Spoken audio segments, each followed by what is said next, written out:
Sensing now. Imagine what the boys. Oh yeah, Mike. Oh yeah. I think that's why some people, tap into drugs and such. It's 'cause it sparks that. It lets you reconnect that imagination and bring it back to a simpler form where you're not worrying about things, and it numbs your worries, I guess, so to speak.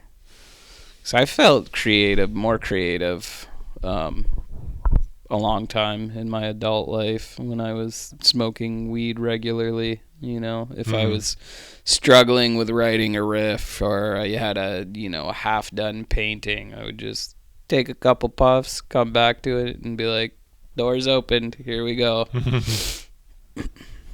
Crap, I had something. I'm going to have to sit here in silence for a minute and cut this out because I can't think. In silence. The song. That's something. Silence. Oh, I remember it. So I think this is a cool exercise for imagination because people are so used to living life like with these assumed constraints. We're like, oh, I can only do this, or I can only do this, or like this is only practical kind of thing. Where it's like if you throw all that out the window, if you could imagine a life with limitless possibilities, if you could have your life set up in any...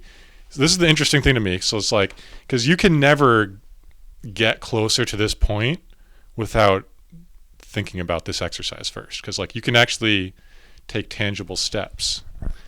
So yeah, I think that's why it's important when you have children, or when you're young yourself. You need to be encouraged with those famous words: "You can be anything you want to be." But just like imagine if your life could literally be set up any way you could possibly think of, what would it be? Like I'm thinking like living at some beautiful beach with like amazing food, like always set out. And like friends everywhere, and like music, you're like play music with people. You don't have to work, or obviously I wouldn't. I mean, want to at least. If other people wanted to, that'd be fine. But it's like Yeah, I mean you'd have to in some aspect, but it wouldn't. I don't think you would see it as work if it was just for like food or necessities, like just taking care of yourself. You would still have that motivation naturally. I mean, there's indigenous people that don't have jobs that still like brush their teeth with leaves. Wouldn't it be nice if you didn't have to brush your teeth though? Self-cleaning teeth, not in this lifetime, sir. Yeah. All right, so the sickness, vigor, we did that. What happened to the scene? What happened to the scene? Yeah, I mean, when we were kids, like there was things going on all the time, and I feel like in this digital age, like life is just happening through social media. Like if it's happening in real life, it's getting posted. Some of these people aren't even enjoying the moment because they're so worried about letting everybody else see it. And like a lot of things aren't happening because these kids are getting so like withdrawn. Like with us, there was the skaters. Like there was kids that were always at the skate park. There was the kids that were into music. There was always local shows going on. And like seems kind of universal because my wife grew up in Pennsylvania, and she said too, like a lot of things were happening. Like, they had bowling alleys. You don't really see those around anymore. I think I know why. Skate rinks, just like anything that required face-to-face interaction and like gave you something physical to do and focus on. I've actually got a theory about that. I've actually been thinking about that, about all those activities that used to be more common, that were more fun, that people used to do. Those things require free time and resources. Yeah, This is true. I And mean, there's definitely a lack of free time in this day and age. America is like, especially if you compare it to Europe, it's got like a very grind culture, where it's like you're always working and there's no free time. Yeah. And then on top of that, like obviously prices have gone up, and I think that the reason that kids are on social media and on their phones so much is because like they don't have the time or money to go do stuff. And so it's like that's their only way they can like link up with their friends really easily and like share experiences. Well, yeah, I mean, if they had these other things available to them, though, I mean, like, there used to be a bowling alley in Springfield that closed, Mm-hmm. you know. Yeah, I loved going there. All the local venues are no longer in existence. They don't, even if they didn't have the willingness or the drive or the means to do it, there isn't an option. Right. Well, I mean, it's just like, and when there's a recession and people don't have money to buy stuff, people stop selling that stuff because there's no one there to buy it. Yeah. So Economics ruining shit again. the thing is, like, I mean, my dad was saying to me the other day, like, you've never lived through a real economic downturn, and that most people do go through one at some point in their lives. Mm-hmm. And it happens. So it's yeah, I feel like we had it really good for a while. Yeah. Like the late 90s, I can remember my mom going ballistic because gas was under a dollar a gallon. Like she was just like, let's go out, like for like months straight. She's like, let's go out. I'm like, all right, awesome. yeah, we're living it up, and she was able to, I mean, she did work a lot, but she was able to, keep me alive and own her own home, even if it was a trailer. Mm-hmm. Dude, I love trailers. I want a trailer. I'd be very I know. This is where we're at in America. The dream, the attainable dream, dude, now is a trailer. Bedroom, bathroom, kitchen. I'm set. Yeah. I mean, I would still prefer a ranch. I'd rather not have wheels on my home. Same. Well, or like skirting, hiding the wheels. No, where does that border exist? Because like those homes that are like trailers shaped, but they're not trailers. I guess they are under the planking, but they're just like kind of permanent. They could move. If it's a permanent fixture, then it's no longer considered a mobile home. Right. And then therefore, I think at that point it would have to be considered a single floor ranch.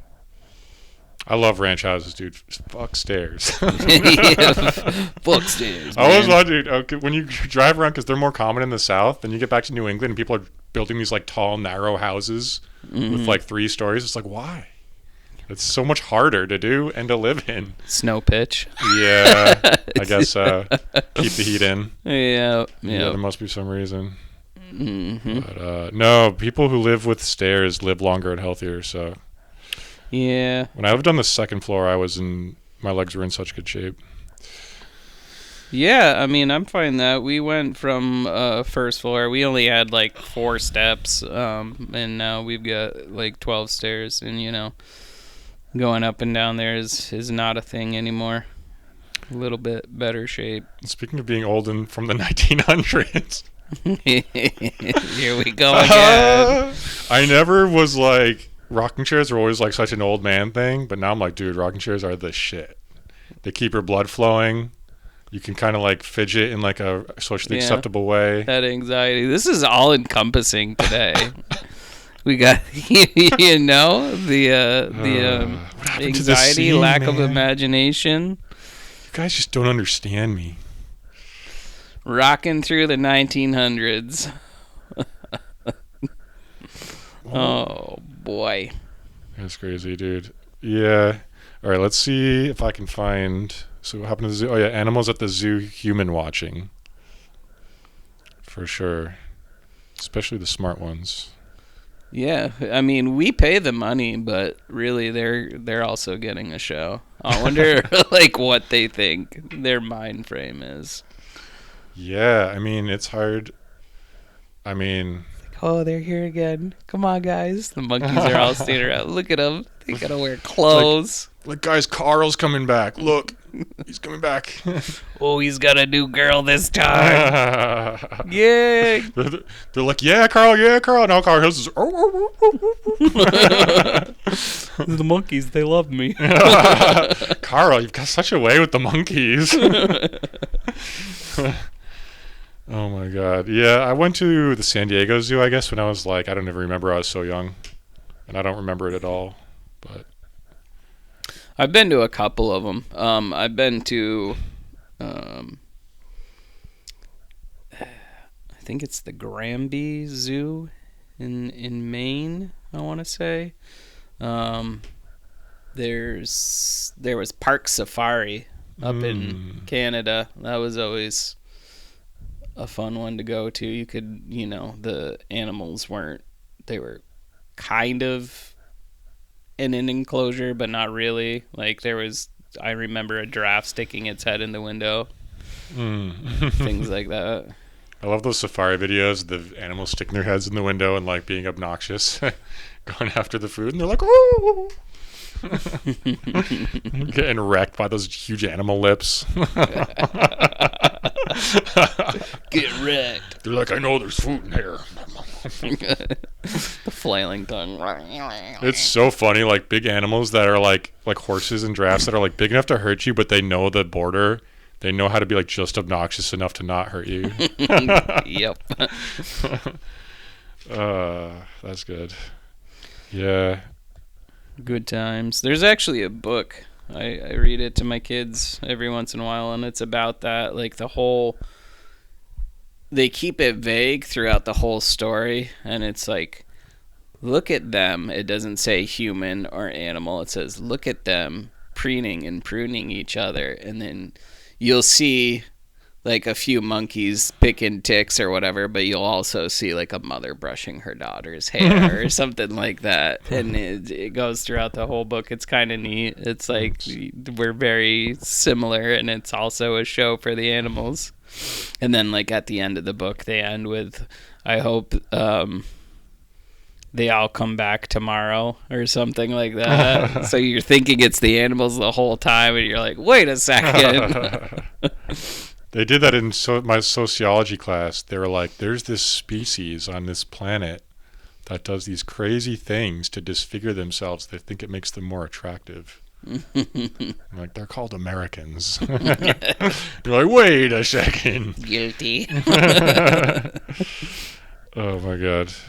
Oh, my head is like, I keep thinking of things and then they're gone. That's all right. I feel like we're riding the wave pretty well today. Oh yeah, gorillas. Garira. How can I forget? No, it's just Godzilla. No, Godzilla Garira. Dude, I just found out, or I relearned the other day, that they're like vegetarian, but they're massive. They have like the biggest muscles in the world, and they're vegetarians, right? How does that work? That's crazy. I don't know, man. It's in the DNA. It's got to be. And they're more peaceful. What's their primary source? I know bananas are stereotypically like banana. Did I say? And their bananas are like classically bananas. Yeah, apes in general typically like bananas. I don't know. Potassium's got something to do with that, right? If you have muscle fatigue, twitching muscles, they tell you need more potassium. So I'm sure that's got something to do with it. So wait, are we closest related to chimps? Is that it? Yeah. And chimps are carnivores, and they are aggressive compared to gorillas. Garira. Thank you. I spoke wrong incorrectly. I mispronounced that one. Garira. Yes. I don't know that they're carnivores. I think they're omnivores, same as us. Like they are capable of diet outside of meat. It's not all they eat. They steal alcohol from like resort villages too. The macaque. Remember Jackass and the macaques? Macaque. They would pronounce it macaque. Have you seen macaque? No, shit. Yeah, those were like in Thailand or something. They were over there, and they're like, oh, macaque's getting aggressive. Oh my god. Blue-footed booby. Yep. All right, so I wrote down, starter fluid like ether. Yeah. This has probably been said. I'm sure this has happened. Anyway, I thought it'd be funny if there's a brand that was called Start, You Old Frozen Cunt.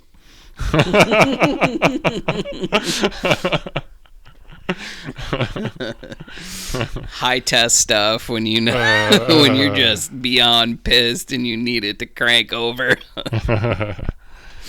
Oh my god. British engineered. Start, you fucking cunt. Yeah. Term of endearment in Australia. So I also wrote down that girls love tattooed guys. It's almost like a cheat code. I don't know what you're talking about. I've actually had a couple females date me specifically because of tattoos. Isn't that crazy? I found it out later. It's like you just get tattoos and all of a sudden ladies, they want you. It's like it's this generation. It's like a thing. I don't know. I was always into them when I was younger and they weren't so popular. Yeah. But it's just kind of adorn your body with art, I guess, and it becomes more appealing. Just like a church with stained glass is a little bit more aesthetically appealing. That's true. And I think that's part of it. I think the other part is I'm so distracted right now. Well, what is that noise? That's the tractor starting. That's the combine. We're harvesting the snowflakes this year. Shipping out the ice. I think the other thing is it's like there's a certain level of decisiveness or, confidence that it takes to get tattoos, whereas like someone who's unsure of themselves and less confident is less likely to get tattoos. And that's like the number one thing you hear is like girls like confidence. I feel like it gave me confidence because I've never been truly comfortable in my own skin. Like even when I was younger, I loved to go swimming and I loved to go to the beach, but I hated being in just my swimming trunks. And, once I got body art, I felt like it didn't really matter so much because they were like, distraction. Look over here. That's interesting, though. Smoke bomb. I'm a ninja with my vegetable knife. Vegetable. So, gussied up. Door ajar, gussied up, hunker down. Gussied up. You getting all gussied up? Okay, here's some British swears. Flippin' eck and fucking L. Fucking ow, mate. Fucking ow. Flippin' eck. It doesn't really, it's a very soft H, almost non-existent. Ow. Fucking ow, mate. Okay, here's another one. We're going to go rapid fire. Oh, bamboozled. Did we do that one? Bamboozled, yeah. Swindled, bamboozled. Tuckered out. Yeah, and that's tired. Touching tips, airdrop. Yeah, when we were trying to airdrop the new iPhones, you gotta touch the tips. You gotta touch the dingus end. You gotta dock your phones together. Yeah. Oh my god. Okay, we're gonna keep going through these. The way you can eat aggressively when you aren't in front of polite company or like anybody really. Straight savage. All over the face. If I get food in my eye, it's not even a thing. Dude, the rate that I can eat food when people aren't looking is insane. It's so crazy. People watching, amount of food. It's like, cut this. It really is crazy though. Or no, that would be. Sorry, wrong parable. Let's see here. Oh, I don't have a whole lot left. Let's see. When people, we were talking about gypsies the other day. That's one thing we don't have to worry about. Oh my god, it's so funny you bring that up because after Borat, I have habitually used gypsy as a slur. And Manny yesterday for the first time called somebody a gypsy. And he told me he's calling one of his friends a gypsy too. I was like, Manny. And I couldn't even scold him because I was laughing so hard. And I get one of those again. Wonder where he got that from his mom. That's Like, so funny. but you're laughing too, so it's great. You'll not trick me, gypsy. Oh yeah, we were talking about how I rewatched Borat within the last year or so, and it is so much more offensive than I ever remember it being. Oh yeah. It's so good. Oh yeah. So anyway, the reason I mentioned gypsies is like people who, when you're out in public, like when you're walking in New York City, and people are like trying to hand you flyers or like sell something to you, like take advantage of like you being in public some way. There's this one technique that people do, like, it's my birthday. Can you give me $1? It's my birthday. Especially like drunk girls for some reason. It's my birthday. Can I have a cigarette? It's like people are like, that gets people somehow. So they're like, oh, it is her birthday. Yes, and it's funny. I've never even thought of that until now, but I remember when I was like, illegally getting into clubs when I was in college. Yeah, that was definitely one that was thrown around a lot. It's my birthday. It's my birthday. Can you buy me a shot? It's my birthday. It's my birthday. Give me a cigarette. We're going to the firehouse. Tallest fire pole you've ever seen.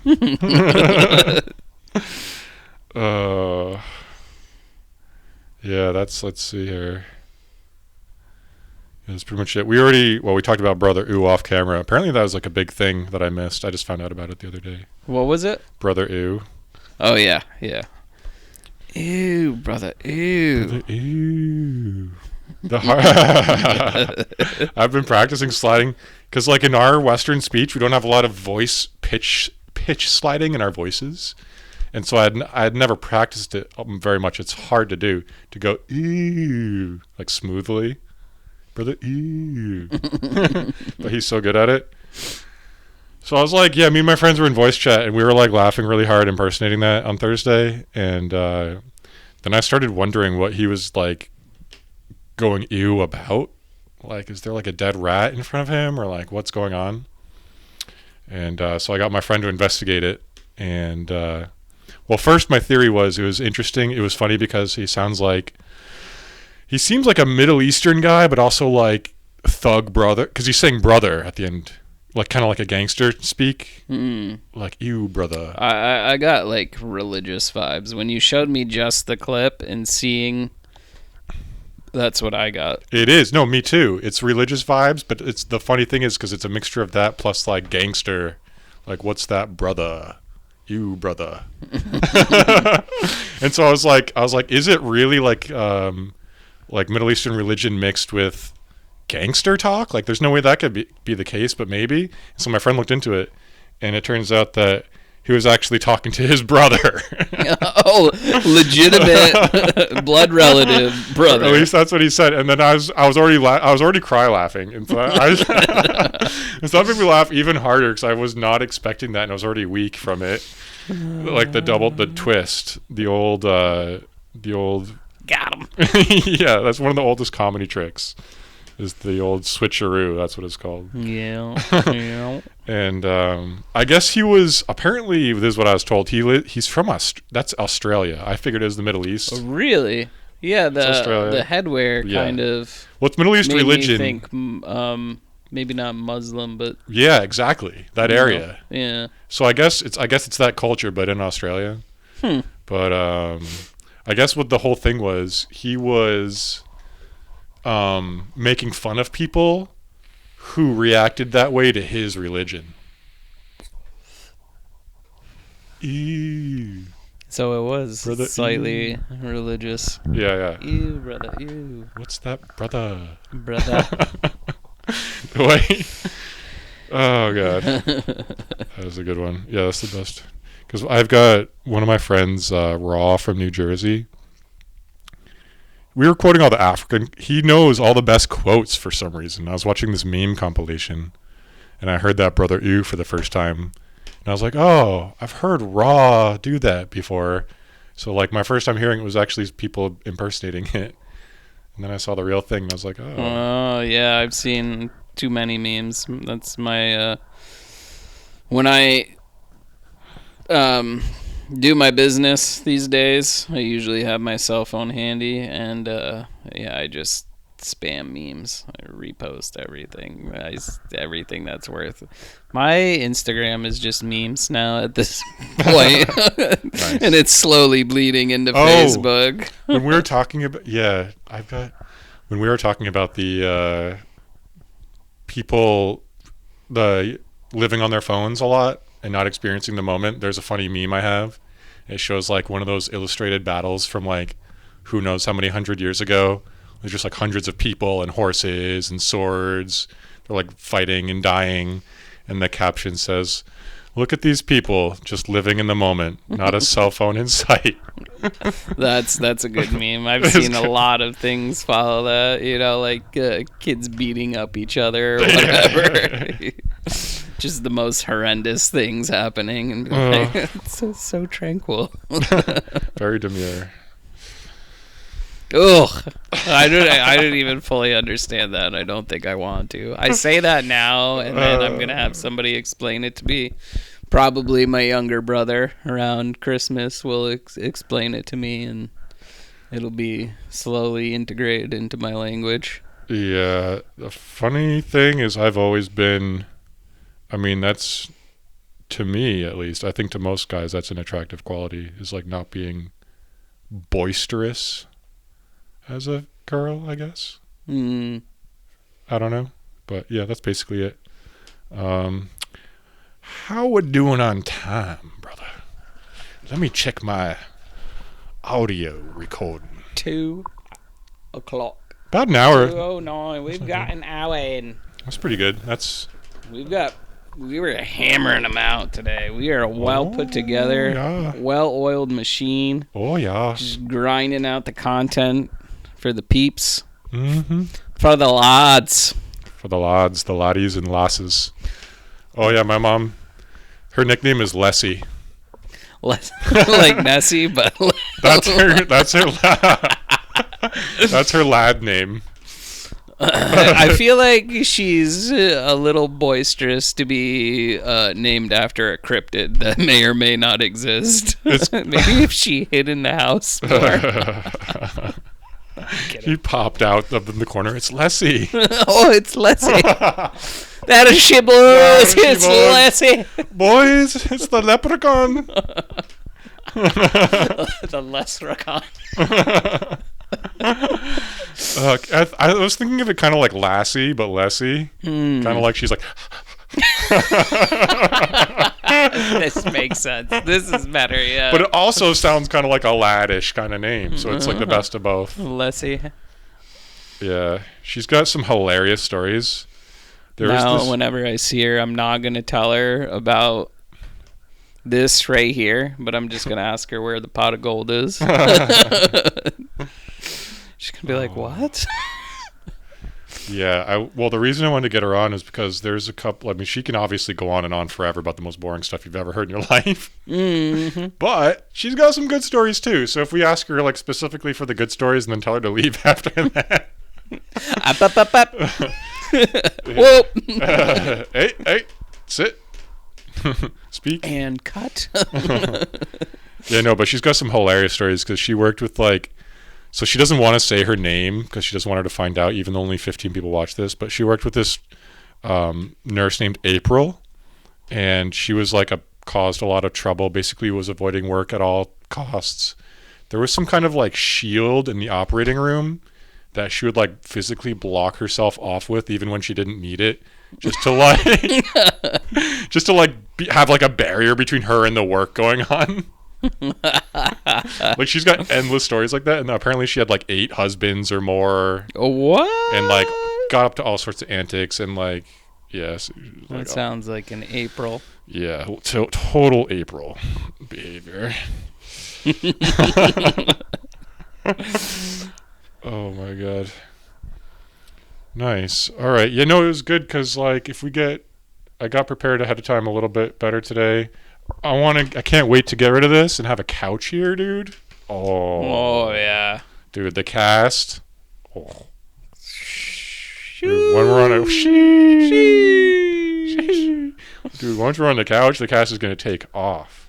Yeah. Cause like I was all comfy on my nice chair, but you're over there in your wooden torture chair. Not really, but no, this thing's comfy. It's so funny though, cause like I don't know how much Shane and Matt and Shane podcast you've listened to, but it's one of the funniest ones. And they've just got like a huge like 3-piece couch, you know, and they're always like super comfy and like, but they're like really entertaining and really funny and obviously pretty chill because they're comfortable. Like other people, they'll be on like stools in a podcast, like sitting straight up, like next to each other. It's like, could you be more uncomfortable? Don't you know that affects the quality of the conversation? Yeah. I feel like you have to have a certain amount of aggression. It's just, I mean, I have Listen, brother. Yeah, I mean, maybe it doesn't. I guess I forget that I have a back injury, so it doesn't bother most people to sit in like a normal chair, but couches are sick, though.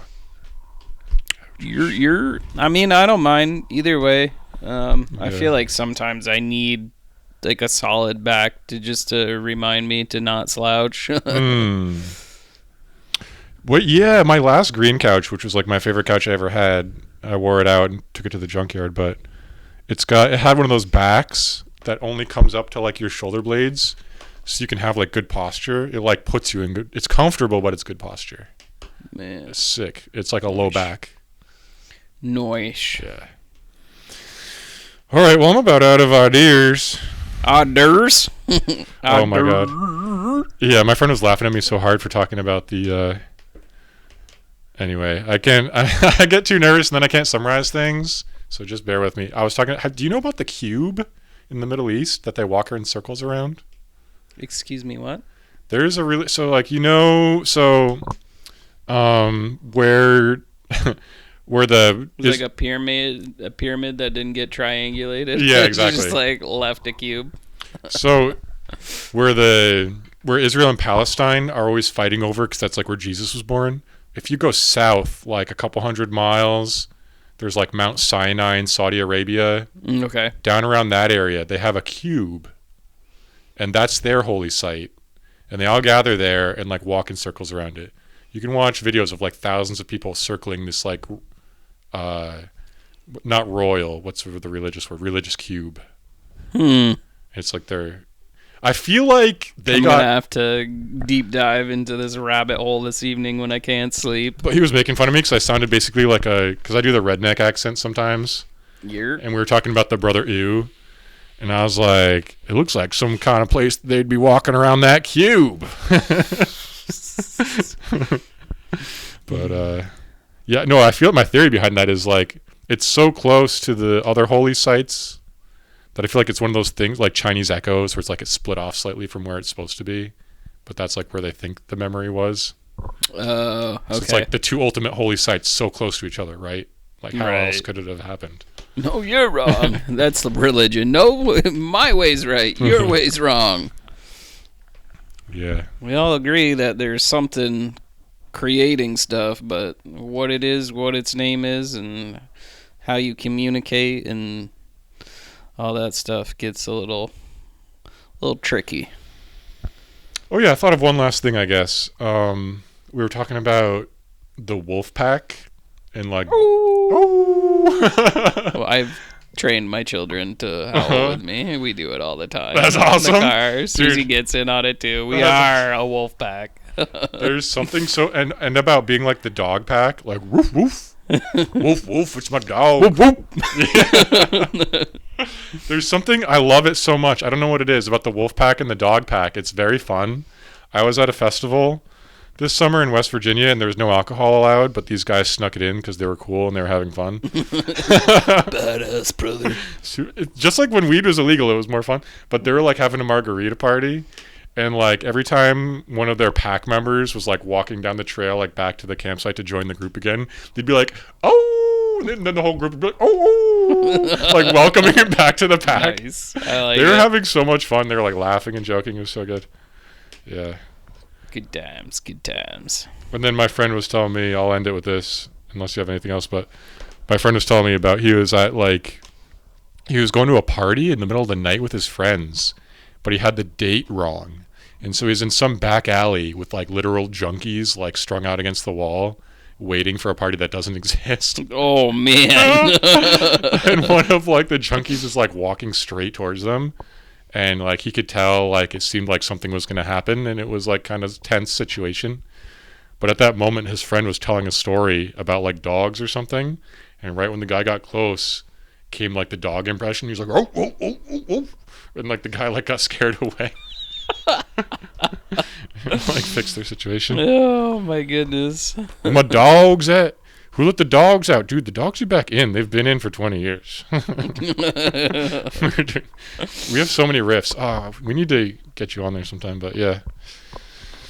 All right, mate. All right, and Off to get this over with. all good things must come to an end. Yes, mate. Here Michael we are, Caine. ending. We'll end it with Michael Caine. Michael Caine. Caine likes wibbly jibbly dog butts. Oh, wibbly, wibbly. The wibbly jibblies.